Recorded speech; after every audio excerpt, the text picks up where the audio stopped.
Us for a very special treat. We have shiurim that we hear throughout the year from the locals. Once in a while there's a traveling speaker who's passing through town, but it's not every night that we have the presence of Rav Shirken Shlita, who is from one of the Choshev yeshivas in Eretz Yisrael, Yeshivas HaNegev, where my own Rebbe, Rabbi Schwartz, had learned, and truthfully the Rebbe of some of my other Rebbeim learned there as well. And the Rabbi Shirken is not only the Rebbe of my Rebbe, but he also is the Rebbe of my wife's Rebbe. And he was also here at the time that my wife and I became a chassan and a kalva, and he was also involved in that. And then the hashgacha that we had 2 years ago when my son was born, we didn't have a sandek. And lo and behold, the night before the bris, Rabbi Shirken was flying in from Eretz Yisrael just to be the sandek by our bris. So it's a person that has had a very big influence and hashpah on my life, and if I have any influence on your life, you should know that there's a source that it comes from, and it's a great honor and a kavod to have with us tonight HaRav Shirken.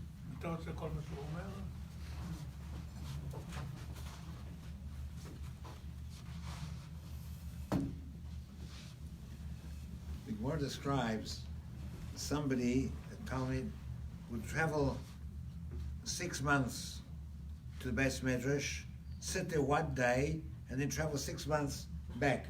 He called Bar Rav Dechad Yoima. He was a Talmud for 1 day. Went all the way to that journey all for 1 day. He says, I wasn't feel like this. I've come all the way for the 1 day here in Los Angeles to be in the Beis Medrash here. 1 day a year, I'm a Talmud also. I'm part of the Beis Medrash.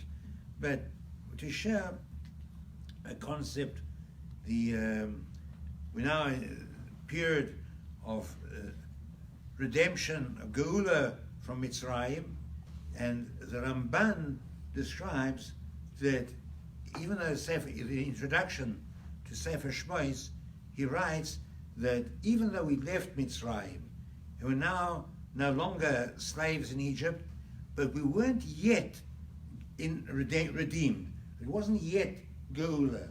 Why not? Until when? Until Am Yisrael had gone and they'd reached having the ark and having the Mishkan, and then they reached. He describes it, minus Avisainu, back to the level of our predecessors. That was to reach the full expression of ourselves. That only then were we considered to be redeemed, as we were still considered part of Mitzrayim.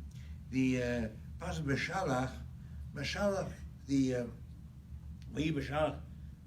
Paro sent us out of Mitzrayim, and they asked, Paro sent us out. The Passover says, Kael Moshe, the Kodesh took us out of Mitzrayim, not Paro sent us out. And then the Shonim explain, the term Beshalach doesn't mean just to send. It meant, then he sent us out, but he accompanied.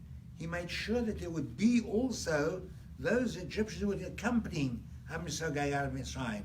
And the concept being to ensure that we not be completely detached from Mitzrayim. There's a passage, Chamushim alum in Mitzrayim. So many traditions say, what is the term Chamushim? One term is they went out armed. Chamushim said armed. One term is they went out one fifth from the term Chamish. There's another concept that we had to go to Mitzrayim 50 times. Chamushim time, because the Sfiras HaOmer, the counting of the Omer, was each day another day of going out of Mitzrayim, detached from Mitzrayim. In the yeshivas they have a concept that you can get the Bocha out of America, but to get America out of the Bocha is more difficult, right? In Yerushalayim, Rav Scheinberg, the Tzaddik Yivrocha, described, I heard this Beshata from him. He used to walk from his home to the yeshiva, and he's walking behind 2 Bochrim, and he overheard, they just said that the New York Yankees had just lost the baseball thing. And he said he'd been out of America 40 years, and he still felt a shtoch. The fact that the Yankees, but he was somehow, to detach altogether. But this is what is needed, because the effect that exile has on us. Just there's a sefer called Min HaBe'er. A certain Rav Bar Shaul was a Rav in Rehovot, and he described that what is the punishment of Golus, of exile. We have two examples in the Torah. One example is a person who Chas v'Shalom kills accidentally, and he's got to go into exile. And there the halacha is v'chai b'hem. The halacha is that if the Talmid is goyre, maglim raboi imoy. If a Talmid has to go, then they have to send his Rav. His Rebbe has got to go with him. And if the Rosh Yeshiva has got to go, he has to send the whole Yeshiva with him. And one says, why? It says, v'chai b'hem. They should have full spiritual life. We have another example of Sukkot. Sukkot, why does Sukkot come out after Yom Kippur? Ideally, we went out of Mitzrayim, it says, B'Sukkot hoshafti. We were placed in Sukkot coming out of Mitzrayim. So really, we should have had Leila Seder in a Sukkah. Right? Why does it come out after Yom Kippur? So one of the reasons that it's brought is because we're more recognizable then, seeing we're going into winter. But the more is brought, maybe a person accidentally had committed an affair, a sin that for now he deserves the punishment of Golus. He now has to go to exile. And you take upon yourself a voluntary exile. And you go from a diras keva to a dirat arai, from a solid home, and you go into a temporary home. It's also a form of Golus. You leave your house, you go into this temporary home. In South Africa, a very wealthy family, they built a sukkah, and the black maids, they were used to everything. Kashrus, they could have everything, Pesach, but the one thing they could never understand was why they leave this beautiful home and go and live in a little shack like what they used to living in. But that they couldn't understand, right? But in this is the halacha, Teishu ka'ein shedadunu. Your sukkah has got to be just like your home. You have your best cutlery, your best crockery, your best furniture, everything. Only you don't have a roof. But apart from that, should be ka'ein shedadunu. The way you should live in your lounge, that's the way you should live in the sukkah, right? So the question is, so what's the terrible punishment? Comes out, you should have a full spiritual life and a full material life in exile, right? So what's the punishment? And also if you look in history, it hasn't always been such like a bed of roses in exile. But the answer, just to be a stranger. The whole ownership of exile is to be a stranger, right? And that to be a stranger, as long as we're perceiving that, then we can suffer. We don't need oppression. Where does oppression come? Like in Mitzrayim, it says, "Tamalei haaretz oisom." The land was filled with them. Everywhere that the Egyptians went, they found Eden. They were Eden there all over, right? We were totally integrated into them, and we begin to feeling that we're at home. Just there's the Meshech Chochmah in the 20s wrote that people were saying, Berlin hi Yerushalayim, right? And he said, from there will come the next upheaval. When he was talking in the 20s, the relationship between Yidden and Germans was very good. Germans moved into Lithuania, and the translators were the Yidden, right? And they had very good relationship with the Germans. But then he said, people are saying, Berlin hi Yerushalayim, from there would come the next upheaval, Chas v'Shalom. And one of the Ger Rebbe, the Rebbe said, Mikan shachacham odef minovi. That a chacham is wiser even than a prophet, can see more even than a prophet. Because he understood that the minute we begin to feel at home in Golus, then Chas v'Shalom, we've got to be reminded that we're strangers, right? To perceive Golus, I once had occasion, I was in an oval, and I needed a mincha, and they told me in Manhattan that in the diamond bourse, the diamond exchange, if I go there, there'll be a mincha. So I thought they meant like at 4 o'clock. I went on there, and there was a shtibel in the corner, every quarter of an hour mincha. right? But I met a Yid, and he was talking to me in Yiddish. So I asked him, you know, in English. He doesn't know English. I said, how do you do business here? How he does business with Yidden? In a sense, he lives in Williamsburg. He comes to the Williamsburg bus to 47th Street. He's like not in America. He doesn't do anything like that. He's not living. He's not. That's living goals. He's not living. He's not in America. It's got nothing to do with America. We had a similar case with us. My father, HaRav Shalom, came to South Africa in 1912. We got married in 1962, and he wanted to come to the Chasana, but he'd never bothered to be naturalized. So in order to get a passport, he couldn't get a passport. They gave him an alien's laissez-faire, as an alien. And the class said, when you come back, come to me, we'll fix you up. You've been here 50 years, but he didn't bother. He didn't need, didn't bother to know which guy was going to be president and which not going to. They weren't living in God.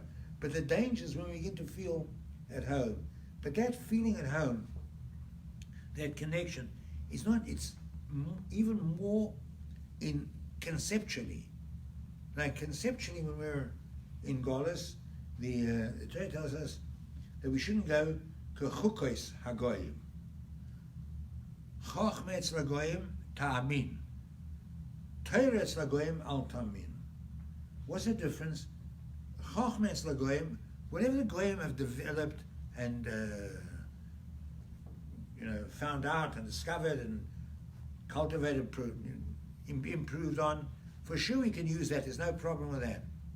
The value system is the problem. Chok, right, is even chukos hagoyim in the process of logic. Logic works that you have a premise, and on that you begin to build. You have an axiom, which is the base, and on that you build. But the axiom itself you never question. That's a given, and on that you begin to build. There are axioms by the Goyim, like the axiom of democracy: 50 million Frenchmen can't be wrong. I mean, who said they got? But that's the base of democracy. But who said? But that we accept all or equal men, women, everybody's equal. All these are axioms which somehow we swallow, we take them, and without question, we accept that, we take it on ourselves, we go along with it.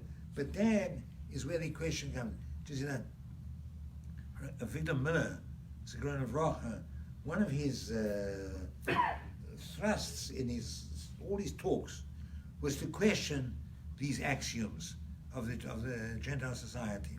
And one of he brought they called evolution. He once called that it's an unproven absurdity, right? He once in the time when there was a big thing about yeshiva going to college, right? So he was saying everybody's got a college degree. He's not stamming up Ikoiris. He's got a diploma that he's not Ikoiris, right? But that it's not. That what he wasn't saying. There are certainly for sure you need, but that to place a value on that, that's where the question was, and that's what we went to accept from the Gentile society. But we have to learn, because this difficulty comes. A stranger never wants to remain a stranger. A stranger wants to fit in. You fit in with the journey. You don't want to be different. You don't stand out as if you're something different. And maybe you go along with whatever's happening, and you follow along with what's happening. And this is the difficulty. Just know that Rabbi Chanan Wasserman, Hashem Yikom Damoy, I heard from his son, Simcha Wasserman, came to America once, and he was saying in some sort of a boarding house, and in the evening they brought coffee and milk, and he asked, is it HaRav Israel? So the waiter said, no, we don't have HaRav Israel. So okay, I'll have coffee without milk. In the morning, right, breakfast, the thing repeated itself. Comes the coffee, it's HaRav Israel, no? So he went to the owner, and they had complained. It's the last time I told him. So the owner had a bit of a sense of humor. The owner said to him, he must have thought that if you sleep one night in America, in the morning you'll think differently. That's how strong the effect would be. But this necessity, this understanding, this is the nisayon, the difficulty, the test the temptation that one has in exile. But last week in Parshas Chodesh, right? HaRav Moshe Shirken, Be'eretz Mitzrayim. HaChodesh Hazeh Lachem. So they all bring, why does it emphasize that this was taught Be'eretz Mitzrayim? The mitzvah of HaChodesh Hazeh Lachem, right? Why was it told specifically in Mitzrayim? Right? Just they happened to be Mitzrayim. That's right. Why not strengthen Mitzrayim? This mitzvah of HaChodesh Hazeh Lachem is the Medrash describes that a king, his son, was reaching maturity, and he now gave over to him all the insignia, all the badge of the authority that he had, whether it was building, right? He gave him his building equipment, he gave him his medical equipment, he gave him his clocks. Everything was handed over to the son, right? Now, the building equipment, right? Am Yisrael called Al Tikri Boy Noach and Boy Noach. We are considered builders. Just know there was a lady on the Law Society in New York. She was relocating to Miami. She was a Baras Tshuva. She was going to marry somebody who's been learning in the Kollel. So they came to interview, the press came to interview her, you know, about the work that she's done, what she's going to do, etc. Eventually, like the $64 question, and what does your husband do? So then he called herself, she can explain to them, you know, she's going to work and her husband's going to sit and learn. That'll never go. She said, my husband is in construction, right? So they were happy and she was happy, right? She didn't have to lie, but they understood, they wanted assurance when she, but this is the real understanding that the concept that we have to have, that's, you can have it over time. So the mila that we have, time is given over to us, that Rosh says, Eili moadim Hashem asher tikru atam, and atam is written out of Vav, atem. Eili moadim ela ma she'atem korim. Time has been handed over to us. What we decide, that's what's going to be. But this is told to Moshe and Aaron in Mitzrayim. They were still in the 49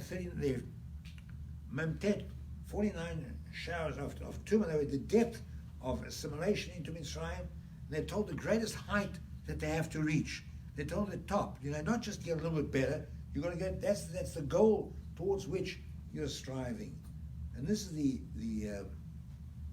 key, as our understanding of greatness, and not only of our understanding of greatness, but how to relate to an exile. The Gemara tells us that whoever is Osek in Torah, Gemilas Chasodim, Torah and doing Chesed, and Mispalalim at Tzibur, and davens with Tzibur, Kilu Pta'ani Ubanai Mimenu Umot Olam.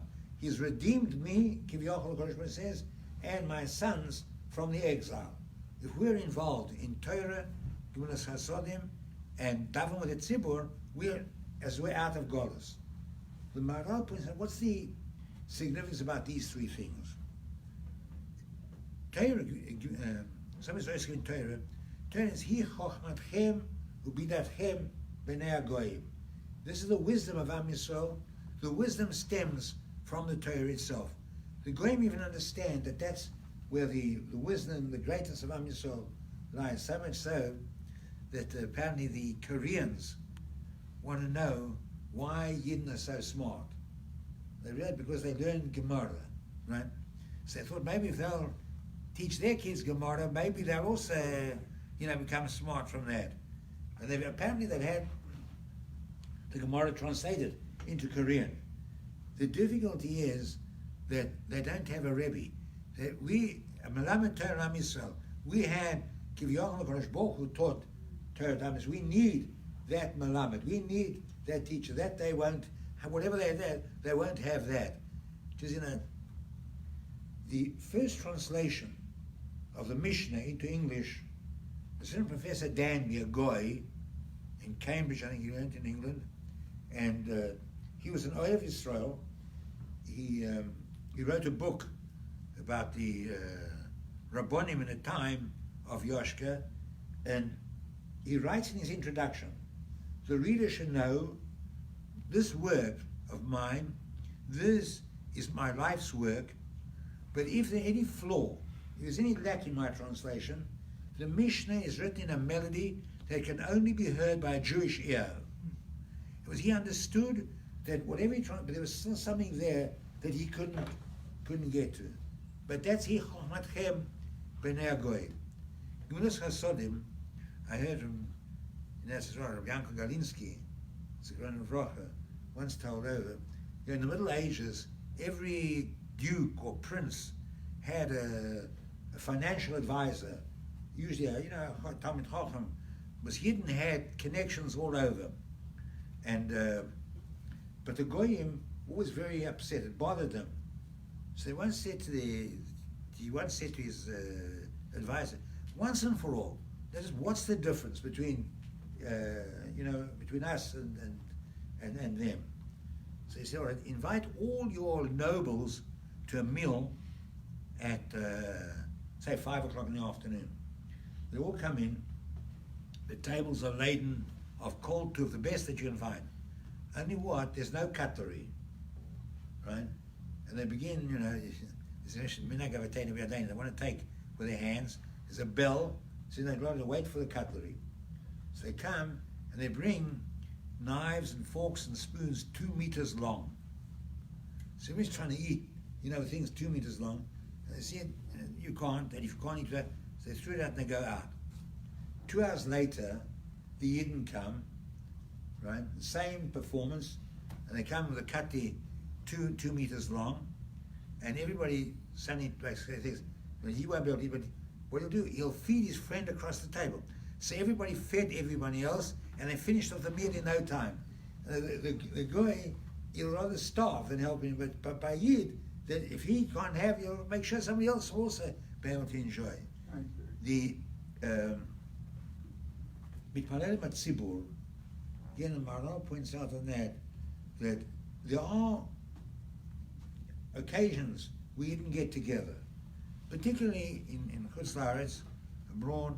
They had going to have clubs, which they didn't allow Yidden to join. They have these country clubs, special clubs. So what do the Yidden do? They make clubs like that for Yidden. So they have assimilation, like getting together to act like a goy. To make Palel Matzibur means, again in Manhattan, there's a mincha map of Manhattan, and particularly the Syrian community are very makpid, and you check it out, you find where there'll be say 4 o'clock in the afternoon, you'll come along, and then you hear over the intercom, mincha, say which room it is. But what happens at that moment? At that moment, each person dealing with a goy is dealing with his business associate, and then comes the mincha. He does 2 things. He detaches from the goy, and he presents himself in front of Hashem. He's oimed lifnei HaMelech. He's now presenting. He does 2 things, and that's Yidden getting together, but they're getting together lifnei Hashem. This is the mile that there is in Israel, the influence of Golas, the Chukas HaGoyim, all these concepts, they accompany us, and we feel some sort of inferiority complex towards it. We feel that we're strangers, but the only way that we're going to counter is to realize our own Maila, to realize the Maila that we have, to realize what it is to be a Yid. There's Rabbeinu Yonah, the well-known Sefer Sha'arei Tshuva, but he also has another Sefer Sha'arei Avoda. And Sha'arei Avoda starts that Shlav Rishon, this first stage that a Yid should understand, is to understand his own Maila, his own greatness, to understand that he's a son of Avram, Yitzchak, and Yaakov, of our fathers, to understand the tradition that he has, the roots from which he comes, all of that, and then in all of his behavior, continuing to think, how am I relating to that? When we say in the Shmoneh Esrei, Avram, Yitzchak, Yaakov, to understand that we are connected to them. When the Gemara brings that Adam Yomar, Matai Yagiu Ma'asai, Namaisai Avatai, when will my actions reach the actions of our forefathers, Avraham, Yitzchak, and Yaakov? There's an interesting, the Sfas Emes brings, doesn't say, when will I be like Avraham, Yitzchak, and Yaakov? We can't be like Avraham, Yitzchak, and Yaakov. What does it mean? Matai Yagiu Ma'asai. And then Lahagia can mean to reach. The term Lahagia, that's when will I reach Avraham, Yitzchak, and Yaakov. But Lahagia can also mean to touch.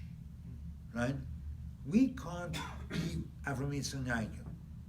But we can all do specific actions which touch onto a root by Avraham, Yitzchak, and Yaakov, which touch onto a source by our forefathers, right? And that we all, but in that we're showing our elevation. We're showing what it means to be a Yid. Showing what it means to be a Yid, and not to be going after the herd, to going after the flock, going after everybody else, to understand our own value, to reach our own value.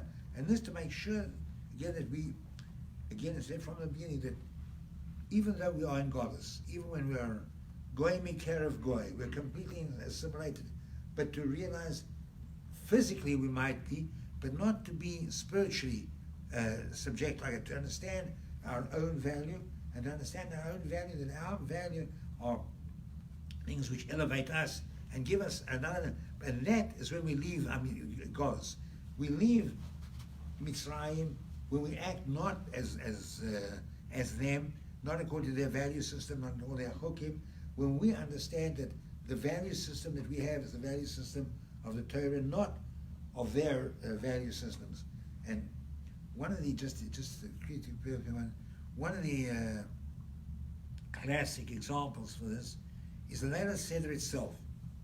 Leila Seder, when the Goyim, nations of the world, have great events in their history and they want to commemorate them, right? So what do?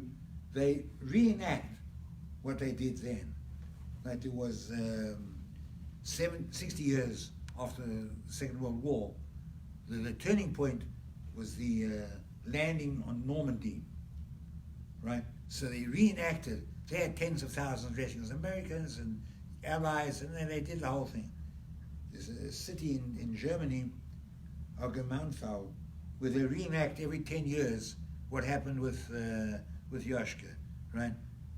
So they have those dressed up as Romans, those as Yidden, and they go through the whole thing. So it doesn't always add to Avos Yisrael with you. But what do? Then I said it. We eat kazayis matzah, we eat kazayis romaine lettuce. Kazayis matzah is chayris, and the romaine lettuce, that's shibud. Why shouldn't, he asked, to tell us Rosh Hashiva, the Maria Bloch, why don't we have like a video of Yetzias Mitzrayim, right, with a time switch, and we'll see the whole video. And he answers, if we were to see a video, say they got all the details right, think, what would we talk about afterwards? We'd be talking about like what kind of shoes they were wearing, how they managed to get the blocks up there. And he gives an analogy, a beautiful analogy. He says, if somebody was to compose a beautiful nigun, a beautiful tune, he'd have one violin or one flute playing the nigun. At the same time, he'd have 100 drums banging. Like, how much of the nigun would we hear? Right? And he's saying that if we would reenact, we would respond to our physical senses, would respond, but the message of Cheres we wouldn't get. But that's, again, the mindset of the Goyim is to find some sort of way that they will dream up how to react. We understand how a mitzvah works by us. A mitzvah works by us, we're told, we have the tzitzis that we have til tchelis, one thread of tchelis. The tchelis will remind us of the sea will remind us of the sky will remind us of Kisei HaKavod, the throne of the Kodesh Baruch Hu. We will see the Kodesh Baruch Hu. So why one thread? Why not paint our walls blue? Because we're not told something conscious. We're told the way the mitzvah works by us. The mitzvah works that if you see that, that will have the effect. The same thing, if we eat matzah, that will be a reflection of chayres, right? We perceive chayres. That will say, why matzah? Matzah is simple, right? It's water and flour, and something in Pashut is free. The Bible was saying, how do you hunt monkeys? You go to the forest, you make a hole in a tree, and you put nuts down at the bottom, and the monkey can get his hand just in the hole. He gets a fistful of nuts, and now he can't get his hand out. He doesn't have cycle to let go of the nuts. So you can walk around, you can pick up all the monkeys, right? Now just think, even in Europe, like in Nazi Germany, for whom was it easiest to get away? Somebody who had nothing, he could run away. But somebody who had a factory, had a business, so it's hard for him to, he became servile to his possessions. Right? That's shibud. Because chayres is to be something free and simple person. But when we limit ourselves, and we do the way a mitzvah works on us, again, just as Rabbi Rucham Amir saying, how does the mitzvah work by us? Beis HaMikdash is described, Mishkan Shalmata V'chovan Neged Mishkan Shalmara. Down here we have Atzei Shitim Omdim. Above we have Srafim Omdim.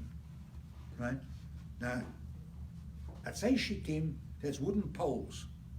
Right? Srafim are Malachim, are angels in Shemayim. And Rabbi Rucham asked, what's the connection? What's the connection with wooden poles and angels in heaven? And the answer is, Bemet, there's no connection. Only what the Kodesh Baruch Hu says to us, Ata b'samamanecha v'ani b'choidi. You go through the motions, and I will fill that with what's necessary. You know, every mitzvah that we do, we're going through a physical action. We're not doing anything. The Kodesh Baruch Hu is investing in that action that we've done in the right time, that which is necessary. Ata b'samamanecha v'ani b'choidi, the Kodesh Baruch Hu says that. But this is our limiting ourselves, where our mindset is not the way others think. We think according to the way the Torah wants us, then we understand, we take our guidelines, our premises, our axioms, are the axioms of the Torah. According to Torah, we think and we work ourselves the way we should be behaving. That is leaving Mitzrayim. As long as we are still thinking in that same mindset of the Goyim, we're still in Mitzrayim. To leave Mitzrayim means to be free, it means to be able to think like a Yid, to think the way the Torah wants us to think, learn the way the Torah wants us to think. That is the real freedom of Beis Hashem that we can have. Then we can really feel that we've left Mitzrayim. We're no longer thinking like the Mitzrayim, we're no longer thinking like Goyim. We've completely freed ourselves from them. And that is where the mind, then we can reach Milas Avasanya. We can reach the values, the level, the degree which our forefathers have bequeathed to us, reach that and act in that full, perfect way, and we'll act as Yidden, we'll act as Yidden. Then, Bemet Beis Hashem, we'll be free. That will be the real freedom that we'll get from Mitzrayim. Then we can feel we're out of Mitzrayim. We're no longer in Mitzrayim. We're no longer thinking in those terms as the Mitzrayim were thinking. We're out of Beis Hashem. We should be Zoich, that we should be out of Mitzrayim. So we're out of Mitzrayim here. We should Zoich to be in Yerushalayim, Yerabinah, and also Batei Medrash, although in Chutzlah should be Zoich, that should be transferred from where they are to Eretz Yisrael. This experience well should be among those in the Mizrach and Eretz Yisrael, B'ezrat Hashem. Amen. Yeah, is there anything not clear what I said? Wonderful. Anybody have any questions? Was it so not understandable that I know? It was so understandable that there's no question. Rabbi, you think there's a point to which people can sink where there's no longer the ability to separate themselves from the Mitzrayim of the world, where there's no return to? Be'emes, there's no such thing. Even the greatest depths of there's an expression, even though there's certain terms in the Torah, it says the person can't do tshuva, right? But even on that, it says there is what they call a chatira tahat kisei hakovod. A person can still find some sort of a tunnel under kisei hakovod for where he can be drawn back. Even at the water says like Acher, one of the Rishonim mentioned, he said he saw that he's not going to be, that he heard that he's not going to be able, but he should have done tshuva. He should have found this expression, chatira tahat kisei hakovod, to reach from. There is a source that everybody can. There's something which is in us. That is the real freedom. Is that there's something in us that can never be cut off altogether.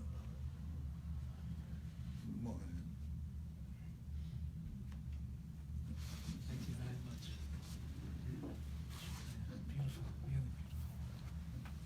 Thank you very much, Rabbi Shirken. We look forward to joining you in Yerushalayim, Yah Kodesh, B'Mheira V'Yameinu.